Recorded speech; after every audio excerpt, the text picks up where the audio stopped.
We're going to move on to NFL.com wide receiver trade signings. Who will improve and decline? So Amari Cooper, and they project 1,200 yards receiving, 10 touchdowns.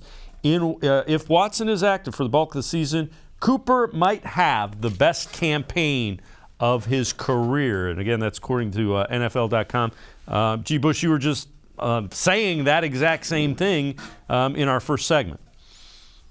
Yeah, I expect him. I think his ceiling, he can touch about 1,400 yards to me. Cleveland, get ready. This is the thing that I don't think people are getting. Amari Cooper is bar none the best receiver that the Browns have had. We know about Josh Gordon. He didn't reach his potential. He was a shooting star. Josh Gordon's one of the most talented guys I've ever seen play football. But when you're talking about down in, down out, and even this goes for Odell Beckham Jr., the way he goes about his business, he hasn't had that many injuries. He's a guy that can run crisp routes. He's a guy that can run everything on the route tree. He has a great set of hands.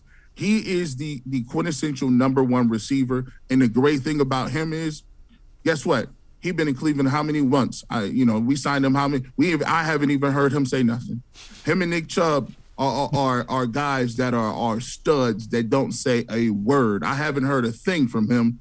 And just think about how that permeates through the locker room. When we're going to be dealing with Deshaun Watson questions all year, the great thing about the rest of the team is you got a Myles Garrett who we don't hear much from. We don't hear much from Nick Chubb. We don't hear nothing from Amari Cooper. Denzel Ward is quiet as all get out. I think I've heard 3 interviews from Denzel Ward.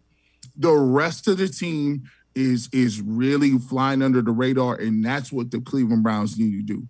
Fly under the radar, win some games, and get to the point where we need to get to where it counts, and that's the playoffs. And Amari Cooper is going to be able to do that for us. That is a massive upgrade at receiver, and I'm just glad they went out and did that and made that move. And he's only 27.